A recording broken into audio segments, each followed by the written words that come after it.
Welcome back to my channel. ಹೊಸದಾಗಿ channel ನೋಡ್ತಾ ಇದ್ದರೆ ಸಬ್ಸ್ಕ್ರೈಬ್ ಮಾಡಿಕೊಂಡು ಸಪೋರ್ಟ್ ಮಾಡಿ. ತುಂಬ ಜನಕ್ಕೆ ಕಷ್ಟಗಳನ್ನು ತೀರಿಸ್ಕೊಳ್ಳುವ ಒಂದು ಮೆಥಡ್ ಗೊತ್ತಿರೋದಿಲ್ಲ, ಅಥವಾ ಕಷ್ಟಗಳು ಇನ್ನಷ್ಟು ಜಾಸ್ತಿ ಆದಾಗ ಕಂಗೆಟ್ಟು ಹೋಗ್ತಾರೆ. ಯಾರು ಸಮಾಧಾನ ಮಾಡೋರು ಇಲ್ಲ, ಯಾರು ಹೆಲ್ಪ್ ಮಾಡೋರಿಲ್ಲ ಅಂತ ನಾವು ಅಂದ್ಕೊಳ್ತಾ ಇರ್ತೀವಿ ಸ್ನೇಹಿತರೆ. ಆದರೆ ನಮ್ಮ ಸಮಯ ಕೆಟ್ಟಿದೆ ಅಂದಾಗ ಯಾರೇ ಸ್ನೇಹಿತರಿದ್ದರೂ ಕೂಡ, ಎಷ್ಟೇ ತುಂಬ ಬಾಂಧವ್ಯ ಇದ್ದರೂ ಕೂಡ ದೂರ ಆಗಿಬಿಡ್ತಾರೆ. ಆ ಸಮಸ್ಯೆಗಳು ಇನ್ನೂ ಜಾಸ್ತಿ ಆಗುತ್ತೆ. ಆದರೆ ಈ ಏಂಜಲ್ ನಂಬರ್ಸ್ ಅನ್ನೋದು ನಮಗೆ ಎಷ್ಟು ಅದ್ಭುತವನ್ನು ಸೃಷ್ಟಿ ಮಾಡುತ್ತೆ ಅಂದರೆ, ನಮ್ಮ ಲೈಫನ್ನು ಒಂದು ಟರ್ನಿಂಗ್ ಪಾಯಿಂಟ್ ಯಾವ ಥರ ಇರುತ್ತೋ ಅದನ್ನು ಇಮ್ಯಾಜಿನೇಷನ್ ಮಾಡ್ಕೊಳ್ಳೋದಕ್ಕೂ ಕೂಡ ನಮಗೆ ಅದ್ಭುತ ಅನಿಸ್ಬಿಡುತ್ತೆ. ಅಷ್ಟು ಚೆನ್ನಾಗಿ ಇರುವಂಥ ಸಂಖ್ಯೆಗಳ ಬಗ್ಗೆ ಈ ದಿನ ತಿಳಿಸ್ತಾ ಇದ್ದೀನಿ.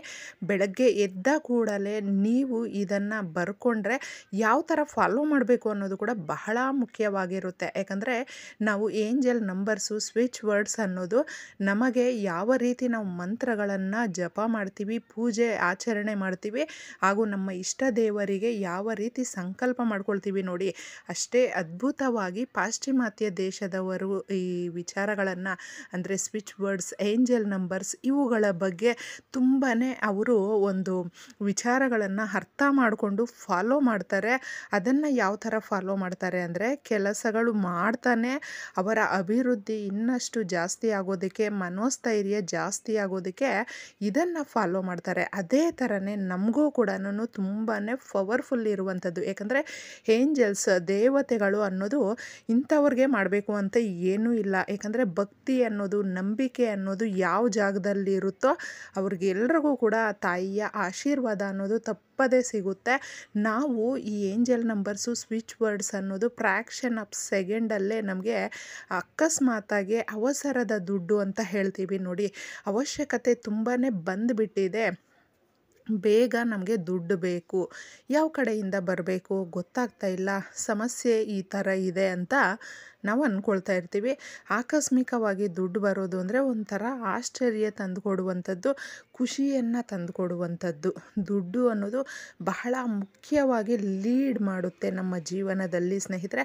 ಇದು ಒಂದು ದೊಡ್ಡ ಪಾತ್ರನೇ. ಯಾಕಂದರೆ ದುಡ್ಡು ಯಾರ ಹತ್ರ ಇರೋದಿಲ್ವೋ ಅವರನ್ನು ಯಾರು ಕೂಡ ಅಷ್ಟೇ ಒಂದೇ ಒಂದು ರೂಪಾಯಿಗೂ ಕೂಡ ಒಂದು ರೆಸ್ಪೆಕ್ಟ್ ಅನ್ನೋದು ಕೊಡೋದಿಲ್ಲ.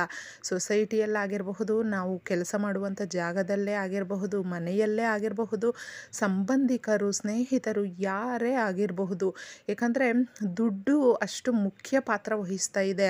ಯಾರ ಹತ್ರ ಆಸ್ತಿ ದುಡ್ಡು ಇರುತ್ತೋ ಅವ್ರನ್ನ ಎಷ್ಟು ಚೆನ್ನಾಗಿ ಟ್ರೀಟ್ ಮಾಡ್ತಾರೆ. ಆದರೆ ದುಡ್ಡು ಇಲ್ಲದೆ ತುಂಬ ವ್ಯಕ್ತಿತ್ವ ಚೆನ್ನಾಗಿದೆ, ಇವರು ತುಂಬಾ ಒಳ್ಳೆ ಮನುಷ್ಯ ಅಂತ ನಮ್ಮೆಲ್ರಿಗೂ ಗೊತ್ತಿರುತ್ತೆ. ಆದರೆ ಎಲ್ಲೋ ಒಂದು ಕಡೆ ಅವ್ರನ್ನ ಕಡೆಗಣಿಸ್ಬಿಡ್ತೀವಿ. ನೋಡ್ತಾನೆ ಇರ್ತೀವಿ ನಾವು ಈ ಸೊಸೈಟಿಯಲ್ಲಿ. ನಮಗೂ ಕೂಡ ಈ ರೀತಿ ಎಷ್ಟೋ ಅನುಭವಗಳು ಆಗಿರುತ್ತೆ. ಯಾಕಂದರೆ ಮನುಷ್ಯನಿಗೆ ಯಾವಾಗ ಜಾಸ್ತಿ ಅವಮಾನಗಳಾಗುತ್ತೋ ಆಗ ಮಾತ್ರ ಮುಂದೆ ಸಾಗೋದಕ್ಕೆ ಇದು ದೊಡ್ಡ ಅದ್ಭುತ ಅಂತ ಹೇಳ್ತೀನಿ.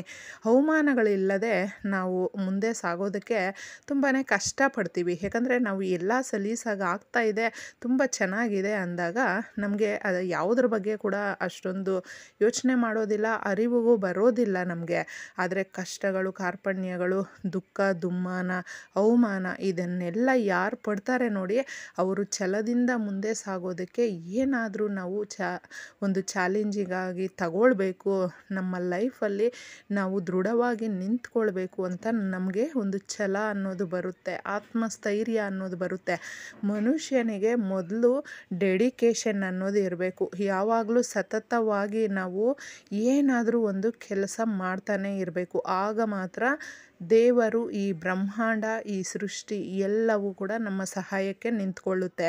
ನಾವು ಏನೂ ಮಾಡಲಿಲ್ಲ, ಸುಮ್ಮನೆ ಕೇಳ್ಕೊಳ್ತಾ ಇದ್ದೀವಿ ಅಂದರೆ ನಮಗೆ ಯಾವುದೂ ಕೂಡ ಸಹಾಯಕ್ಕೆ ಬರೋದಿಲ್ಲ. ಕೆಲಸ ಮಾಡ್ತಾಯಿರಿ, ಅದು ಚಿಕ್ಕದು ದೊಡ್ಡದು ಅನ್ನೋದು ಯೋಚನೆ ಬೇಡ.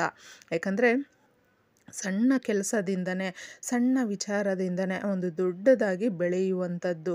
ನಾವು ಕೆಲಸ ಮಾಡುತ್ತಾ ಈ ಪರಿಹಾರಗಳನ್ನು ಮಾಡ್ಕೊಳ್ಬೇಕು ಸ್ನೇಹಿತರೆ. ಇದನ್ನು ಗಮನದಲ್ಲಿಟ್ಕೊಳ್ಳಿ. ನಿಮಗೆ ದುಡ್ಡು, ಚಿನ್ನ, ನಮಗೆ ಒಂದು ಆಸ್ತಿ ಇದೆಲ್ಲವೂ ಕೂಡ ಜಾಸ್ತಿ ಆಗಬೇಕು, ಅಭಿವೃದ್ಧಿ ಆಗಬೇಕು, ದುಡ್ಡಿನ ಆಕರ್ಷಣೆ ಆಗಬೇಕು, ದುಡ್ಡು ಅನ್ನೋದು ನಮ್ಮ ಕಡೆ ಮ್ಯಾಗ್ನೆಟ್ ರೀತಿ ಎಳ್ಕೊಂಡು ಬರಬೇಕು ಅನ್ನೋದಕ್ಕೆ ಈ ಒಂದು ಸಂಖ್ಯೆಗಳು ಎಷ್ಟು ಪಾತ್ರ ವಹಿಸುತ್ತೆ ಅಂದರೆ, ನಿಮಗೇನೆ ಆಶ್ಚರ್ಯ ಬರುತ್ತೆ. ಯಾಕಂದರೆ ಪ್ರತಿನಿತ್ಯ ಇದನ್ನು ಮಾಡ್ಕೊಳ್ಬಹುದು. ನಮಗೆ ಇದಕ್ಕೇನು ಒಂದು ಸ್ಪೆಷಲ್ಲಾಗಿ ನಾವು ಸಮಯ ಇಟ್ಕೊಳ್ಬೇಕು ಅಂತ ಇಲ್ಲ.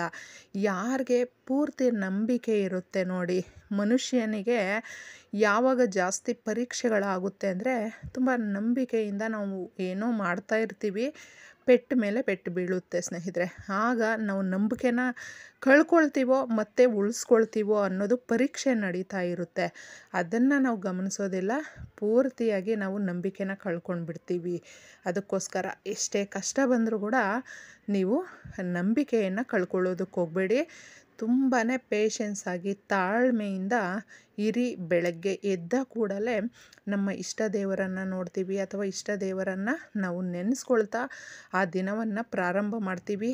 ಕೈಗಳನ್ನು ಅಂಗೈಯನ್ನು ನೋಡ್ಕೊಳ್ತಾ, ಯಾಕಂದರೆ ಲಕ್ಷ್ಮೀ, ಸರಸ್ವತಿ, ಪಾರ್ವತಿ ದೇವಿ 3 ದೇವತೆಗಳು, ಶಕ್ತಿ ದೇವತೆಗಳು ನಮ್ಮ ಕೈಯಲ್ಲೇ, ನಮ್ಮ ಅಂಗೈಯಲ್ಲೇ ನೆಲೆಸಿರುವಂಥದ್ದು. ಅದಕ್ಕೋಸ್ಕರ ನಾವು ಕೈಯನ್ನು ನೋಡ್ಕೊಳ್ತಾ ದಿನವನ್ನು ಪ್ರಾರಂಭ ಮಾಡ್ತೀವಿ. ಅದೇ ಕೈಗಳಲ್ಲೇ ನಿಮ್ಮ ಉಂಗುರದ ಬೆರಳಲ್ಲಿ ಇದನ್ನು ಬರ್ಕೊಳ್ಬೇಕಾಗುತ್ತೆ. ಯಾವ ಪೆನ್ನಾದರೂ ತಗೊಳ್ಳಿ. ಗ್ರೀನು, ರೆಡ್ಡು ತಗೊಂಡ್ರೆ ತುಂಬ ಚೆನ್ನಾಗಿರುತ್ತೆ. ಬ್ಲೂ ತಗೊಂಡ್ರೂ ತೊಂದರೆ ಅಂತೂ ಏನೂ ಇಲ್ಲ. ಆದರೆ ಬ್ಲ್ಯಾಕ್ ಒಂದು ಬಿಟ್ಟು ನೀವು ಯಾವುದಾದ್ರೂ ತಗೊಳ್ಬಹುದು. ಕೆಲಸ ಮಾಡ್ತಾನೆ ಇರ್ತೀವಿ, ಆಗ ಅಳಿಸೋಗುತ್ತೆ ಅಂತ ಬರಬಹುದು. ನಿಮಗೆ ಅಳಿಸೋದ್ರೂ ತೊಂದರೆ ಇಲ್ಲ. ಬೆಳಗ್ಗೆ, ಸಂಜೆ, ರಾತ್ರಿ ಅಂತ ಈ ರೀತಿ ನೀವು ಬರ್ಕೊಳ್ತಾ ಇರಿ ಸ್ನೇಹಿತರೆ. ಈ ಥರ ಯಾವಾಗ ಅಳಿಸೋಗುತ್ತೋ ಅದನ್ನು ಇಷ್ಟೇ ಸಾರಿ ಬರ್ಕೊಳ್ಬೇಕು ಅಂತ ಏನೂ ಇಲ್ಲ. ನೆನಪಿಟ್ಕೊಂಡಿದ್ದೆ ನೀವು ಈ ಸಂಖ್ಯೆಗಳನ್ನು ಬರ್ಕೊಂಡಾಗ ನಮ್ಮ ಲೈಫಲ್ಲಿ ನಾವು ಏನು ಇಷ್ಟಪಡ್ತಾ ಇದ್ದೀವಿ, ನಮಗೆ ಯಾವ ರೀತಿಯ ಲೈಫ್ ಬೇಕು ಅಂತ ಬಯಸ್ತಾ ಇದ್ದೀವಿ, ಅದು ತಪ್ಪದೇ ನಮಗೆ ಸಿಗುತ್ತೆ. ನೀವು 12 12 ಅಂತ ಹೇಳ್ಕೊಳ್ಳೋದಕ್ಕೆ ಹೋಗಬೇಡಿ. ನೋಡಿ, ಉಂಗುರದ ಬೆರಳು ಎಡಗೈಯಲ್ಲಿ ಬರ್ಕೊಳ್ಳಿ. 1 2 1 2 ಈ ರೀತಿ ಬರ್ಕೊಳ್ಬೇಕು. ನಾವು ಸ್ಮಾರ್ಟಾಗಿ ಇಲ್ಲೂ ಕೂಡ ಥಿಂಕ್ ಮಾಡೋಕ್ಕೆ ಹೋಗಬಾರ್ದು. 12 12 ಅಂತ ಹೇಳೋದಕ್ಕೆ ಹೋಗಬಾರ್ದು. 1 2 1 2 ಅಂತಲೇ ಹೇಳ್ಕೊಳ್ಳಿ. ನೀವು 1 2 1 2 ಅಂತ ಕೂಡ ಹೇಳ್ಕೊಳ್ಬಹುದು. ಈ ಥರ ಬರೆದುಬಿಟ್ಟು ಹೇಳ್ಕೊಂಡು, ಈ ರೀತಿ ನಮಗೆ ದುಡ್ಡು ಬೇಕು, ಇಷ್ಟು ಸಮಸ್ಯೆ ಇದೆ ನೋಡಿ.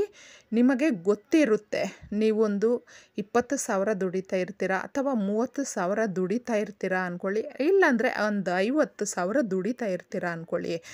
ಅದಕ್ಕೆ ಮೇಲೆ ನಮಗೆ ಇನ್ನೆಷ್ಟು ಎಕ್ಸ್ಪೆಕ್ಟೇಷನ್ ಇರುತ್ತೆ, ನಮ್ಮ ಮನಸ್ಥಿತಿಗೆ ಗೊತ್ತಿರುತ್ತೆ. ಅಷ್ಟು ಮಾತ್ರನೇ ನಾವು ಕೇಳ್ಕೊಳ್ಬೇಕಾಗುತ್ತೆ ಸ್ನೇಹಿತರೆ. ನಾವು ₹1 ದುಡಿತಾ ಇಲ್ಲ ಅಥವಾ ಒಂದು 10,000 ದುಡಿತಾ ಇದ್ದೀವಿ ಅಂದರೆ, ನಮಗೊಂದು 10 ಕೋಟಿ ಬೇಕು ಅಂದರೆ ನಮಗೆ ಬ್ರಹ್ಮಾಂಡ ಕೂಡ ಕೊಡೋದಿಲ್ಲ. ಯಾಕಂದರೆ ನಮ್ಗೆ ಅಷ್ಟೊಂದು ಶಕ್ತಿ ಇಲ್ಲ. ಅದನ್ನು ನಾವು ಪಡ್ಕೊಳ್ಳುವಷ್ಟು ಇದು ನಮಗೆ ಕೆಪಾಸಿಟಿ ಇರಬೇಕು, ಆ ತಾಳ್ಮೆ ಅನ್ನೋದು ಇರಬೇಕು. ಆಗ ನಾವೆಲ್ಲ ಗಳಿಸ್ಕೊಂಡಿದ್ದೀವಿ ಅಂತ ಈ ಸೃಷ್ಟಿಗೇ ಗೊತ್ತಾಗುತ್ತೆ. ಆಗ ಮಾತ್ರ ನಮಗೆ ಕೊಡುವಂಥದ್ದಾಗುತ್ತೆ. ಅದಕ್ಕೆ ನಮಗೆ ಎಷ್ಟು ಇರುತ್ತೆ ನೋಡಿ, ಅದರಲ್ಲಿ ನೀವು ಕೇಳ್ಕೊಳ್ಬೇಕಾಗುತ್ತೆ. ಇಷ್ಟು ಅಮೌಂಟು ಅಂತ ಕೇಳ್ಕೊಳ್ಳಿ. ಯಾವ ರೀತಿ ನಿಮಗೆ ಬರುತ್ತೆ ನೋಡಿ, ಎಷ್ಟು ಆಶ್ಚರ್ಯವಾಗಿ ಎಲ್ಲ ಒಳ್ಳೆಯದಾಗುತ್ತೆ, ಇಷ್ಟೇ ಸುಲಭವಾಗಿ.